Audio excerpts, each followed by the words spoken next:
Hey friends, இந்த வீடியோவில் நம்ம ஒரு பயனுள்ள தகவல் பற்றி பார்க்கலாங்க. அதாவது ஒரு வருஷத்துக்கு முன்னாடி என் வண்டிக்கு ஒரு பேட்ரி ஒன்று மாற்றினேன். அந்த பேட்ரி நல்லா தான் இருந்துச்சு. திடீர்னு பார்த்தா பேட்ரி சார்ஜ் நிற்கல, வண்டியும் ஸ்டார்ட் ஆகலை, நடுரோட்டில் நின்றுச்சு. சரி, இந்த பேட்டரியை கொண்டு போய் கடையில் கொடுத்து வாரண்ட்டி கிளைம் பண்ணலாம் அப்படின்னு பிளான் பண்ணி பேட்ரி இது எடுத்துகிட்டு போனோம். ஸோ பேட்டரி கொண்டு போய் கொடுக்கும்போது அவங்க இன்வாய்ஸ் இருக்குதா, அதாவது அந்த பேட்டரி வாங்கினதுக்கான பில் இருக்குதா அப்படின்னு கேட்டாங்க. பில்லு என்கிட்ட இல்லை. சரி, ஓகே, அப்போ ஆன்லைன் மூலமாக ரெஜிஸ்டர் ஏதாவது பண்ணி வச்சுருக்கீங்களா, வாரண்ட்டி ரெஜிஸ்ட்ரேஷன் அப்படின்னு கேட்டிருந்தாங்க. ஸோ அதுவும் நான் பண்ணாமல் விட்டுட்டேன்.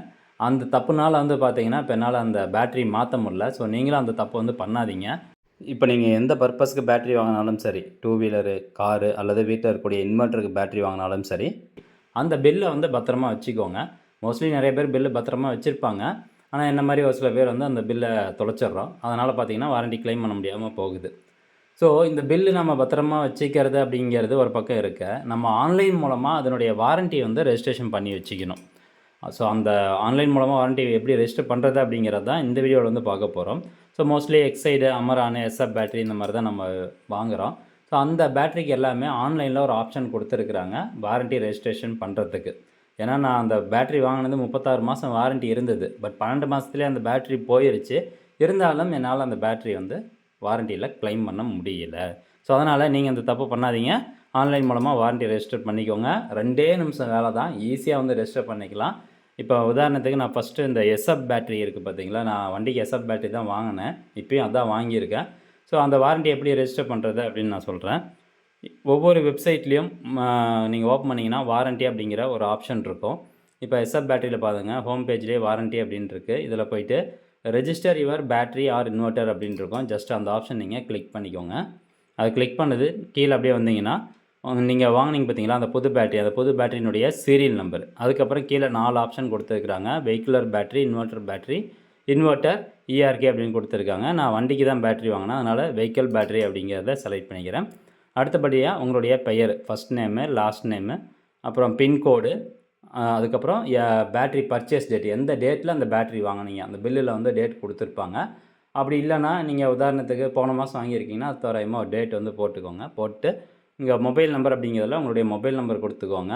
அந்த மொபைல் நம்பருக்கு ஓடிபி வரும். மொபைல் நம்பர் கொடுத்துட்டு கீழே அந்த பாக்ஸ் டிக் அடிச்சுட்டு ரெஜிஸ்டர் அப்படிங்கிற ஆப்ஷனை கிளிக் பண்ணுங்கள். அடுத்தபடியாக நீங்கள் கொடுத்த மொபைல் நம்பருக்கு ஓடிபி வரும். அந்த ஓடிபியை என்டர் பண்ணிட்டு ரெஜிஸ்டர் அப்படிங்கிற ஆப்ஷனை கிளிக் பண்ணிங்கன்னா, ஸோ இவ்வளோ தான் ப்ராசஸ்ஸு.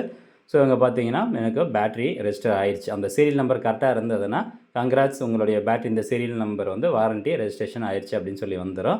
ஸோ அது கீழே அப்படியே ஸ்க்ரோல் டவுன் பண்ணிட்டு வந்தோம்னா பேட்டரியினுடைய சீரியல் நம்பரு, அது எத்தனை மாதம் வாரண்ட்டி இருக்குது அப்படிங்கிறது எல்லாமே கொடுத்துருப்பாங்க. அது கீழே நீங்கள் ரெஜிஸ்டர் பண்ண அந்த அக்னாலஜ்மெண்ட் கார்டு டவுன்லோட் பண்ணுறதுக்கு இந்த ப்ளீஸ் கிளிக் ஹியர்னு இருக்குல்ல, இந்த ஆப்ஷன் கிளிக் பண்ணிங்கன்னா இந்த மாதிரி உங்களுடைய வாரண்ட்டி ரெஜிஸ்ட்ரேஷன் ஆயிடுச்சு. அதுக்கான டிஜிட்டல் வாரண்ட்டி கார்டு இருக்கும். ஸோ இதில் நீங்கள் கொடுத்த டீட்டெயில்ஸ் எல்லாமே இருக்கும். இதை நீங்கள் பத்திரமா வச்சுக்கோங்க. இதை வச்சு கூட நீங்கள் வாரண்ட்டி கிளைம் பண்ணலாம். அதே மாதிரி தான் எக்ஸைடு வாரண்ட்டி ரெஜிஸ்ட்ரேஷனும். ஸோ எக்ஸைடு வாரண்ட்டி ரெஜிஸ்ட்ரேஷனுக்கான வெப்சைட் இது தான். இந்த வெப்சைட்டுக்கான லிங்க் எல்லாமே நான் டிஸ்கிரிப்ஷனில் கொடுத்துட்றேன்.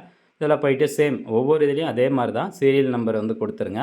அதுக்கப்புறம் கார் பேட்டரினா கார் பேட்டரி, டூ வீலர்னா டூ வீலரு. ஸோ இதில் நிறைய ஆப்ஷன் கொடுத்துருக்காங்க. இன்வெர்ட்டர் பேட்டரினா இன்வெர்ட்ரு, இதெல்லாம் கொடுத்துட்டு உங்களுடைய டீட்டெயில்ஸ் கொடுத்துருங்க. கொடுத்துட்டு வண்டியினுடைய ரெஜிஸ்ட்ரேஷன் நம்பர் அதை கொடுத்துடணும். கொடுத்ததுக்கப்புறமா இந்த டிக்ளரேஷன் செலக்ட் பண்ணிட்டு ரெஜிஸ்டர் அப்படிங்க கிளிக் பண்ணிங்கன்னா ஓடிபி வரும். ஓடிபி வந்ததுக்கப்புறமா ஓடிபி போட்டு ரெஜிஸ்டர் கொடுத்தீங்கன்னா உங்களுடைய வாரண்ட்டி ரெஜிஸ்ட்ரேஷன் ஆயிரும். எல்லா வெப்சைட்லேயும் ஒரே ப்ராசஸ் தான். அமரான்லேயும் அதே மாதிரி அமரான் வாரண்ட்டி ரெஜிஸ்ட்ரேஷன் கொடுத்துருக்குறாங்க. ஸோ இதில் போய்ட்டு ரெஜிஸ்ட்ரேஷன் அப்படிங்கிறத செலக்ட் பண்ணிவிட்டு என் வண்டிக்கான பேட்டரியா அல்லது டூ வீலருக்கானதா, இன்வெர்ட்டருக்கானதா, எலக்ட்ரிக்கல் வெஹிக்கிளுக்கானதா அப்படின்னு கொடுத்துருப்பாங்க. ஸோ கரெக்டான ஆப்ஷன் நீங்கள் எந்த அப்ளிகேஷனுக்காக பேட்டரி வாங்கினீங்களோ அந்த ஆப்ஷனை செலக்ட் பண்ணிட்டு பேட்டரி சீரியல் நம்பர் கரெக்டாக கொடுத்துக்கோங்க. டேட் ஆஃப் பர்ச்சேஸு, வண்டி நம்பரு, அப்புறம் உங்களுடைய மொபைல் நம்பரு. செல்லர் கோடு இம்பார்ட்டன்ட் கிடையாது, தெரிஞ்சால் கொடுங்க, தெரியலனா விட்டுறலாம். அப்புறம் டிக்ளரேஷன் செலக்ட் பண்ணிட்டு ரெஜிஸ்டர் அப்படிங்கிற ஆப்ஷனை கிளிக் பண்ணிங்கன்னா உங்களுடைய வாரண்ட்டி ரெஜிஸ்ட்ரேஷன் ஆயிரும். இப்போது நான் ரெஜிஸ்டர் பண்ண அந்த வாரண்ட்டினுடைய டீட்டெயில்ஸ் பார்க்கணுன்னா அதுக்கும் ஆப்ஷன் இருக்குது. இப்போ எஸ்எஃப் பேட்டரிஸில் பார்த்தீங்கன்னா வாரண்ட்டி அப்படின்ட்டு இருக்கும். அது கீழே view register batteries or inverters அப்படின்ட்டு இருக்கும். அந்த ஆப்ஷன் கிளிக் பண்ணிவிட்டு நீங்கள் எந்த மொபைல் நம்பர் கொடுத்து ரெஜிஸ்டர் பண்ணிங்களோ அந்த மொபைல் நம்பரு, அப்படி இல்லைனா பேட்டரி சீரியல் நம்பர் கொடுத்துட்டு சப்மிட் கொடுத்தீங்கன்னா போதும். அந்த வாரண்ட்டி கார்டு மறுபடியும் நீங்கள் எப்போ வேணாலும் டிஜிட்டல் வாரண்ட்டி கார்டை டவுன்லோட் பண்ணி வச்சுக்கலாம். ஸோ இது ரொம்ப ரொம்ப ஒரு முக்கியமான விஷயம். ஏன்னா இப்போ யூபிஎஸ் இன்வெர்ட்டர் பேட்டரிலாம் நம்ம 10,000 12,000 போட்டு வாங்குகிறோம். அது வாரண்ட்டி கார்டு, அதாவது வாரண்ட்டி கார்டு வச்சுருந்தாலோ அல்லது இன்வாய்ஸ் வச்சுருந்தாலோ பிரச்சனை கிடையாது. இது 2மே இல்ல அப்படிங்கிற பட்சத்தில நம்ம ஆன்லைன் மூலமா வாரண்டி ரெஜிஸ்டர் பண்ணி வச்சிருந்தா கூட அது நம்மளுக்கு யூஸ்ஃபுல்லா இருக்கும். ஸோ அதனால இந்த ஒரு ப்ராசஸ் வந்து எல்லாரும் ஃபாலோ பண்ணி உங்களுடைய பேட்டரிக்கு சரியான முறையில வாரண்டி ரெஜிஸ்ட்ரேஷன் பண்ணி வச்சுக்கோங்க. ரொம்ப காசு வந்து மிச்சமாகும். இந்த தகவல் நிறைய பேர் ஷேர் பண்ணணும்னு இருந்துச்சா, அதனால தான் இந்த வீடியோ மேக் பண்ணியிருக்கேன். நீங்களும் முடிஞ்ச அளவுக்கு நிறைய பேருக்கு ஷேர் பண்ணி விடுங்க. மீண்டும் அடுத்த ஒரு நல்ல பதிவுல சந்திக்கலாம். நன்றி, வணக்கம்.